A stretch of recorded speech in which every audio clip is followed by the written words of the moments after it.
BRS MP Santosh పై Banjara Hills police station లో case నమోదైంది. Road number 14 లోని భూ కబ్జాకు ప్రయత్నించారంటూ నవయుగ సంస్థ ఫిర్యాదు చేసింది.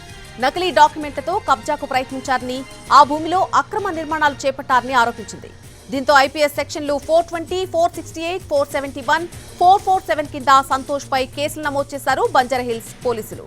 మరోవైపు భూ కబ్జా ఆరోపణలను ఖండించారు ఎంపీ సంతోష్. షేక్పేట్లోని సర్వే నెంబర్ 129/54 లో ఉన్నటువంటి 904 చదరపు గజాల ఇంటి స్థలాన్ని 3,81,00,000 చెల్లించి 2016లో చట్టబద్ధంగా కొన్నానని అంటున్నారు సంతోష్.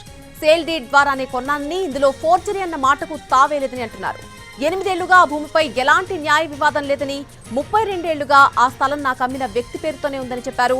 ఆ భూమి విషయంలో న్యాయ వివాదాలుంటే ముందు తనకు లీగల్ నోటీసులు ఇచ్చి వివరణ తీసుకోవాలన్నారు. కానీ రూల్ ప్రకారం తన వివరణ తీసుకోకుండానే ఫోర్జరీ కేసు పెట్టారని అంటున్నారు ఎంపీ సంతోష్. రాజకీయ దురుద్దేశంతో ఈ కేసు పెట్టారని ఆరోపిస్తున్నారాయన. తాను కొన్నటువంటి భూమిపై ఎవరైనా విచారణ చేసుకోవచ్చని చెప్పారు సంతోష్. తన వ్యక్తిగత ప్రతిష్టకు భంగం కలిగించాలని చూస్తే వారిపై చట్టపరమైన చర్యలు తీసుకుంటామన్నారు.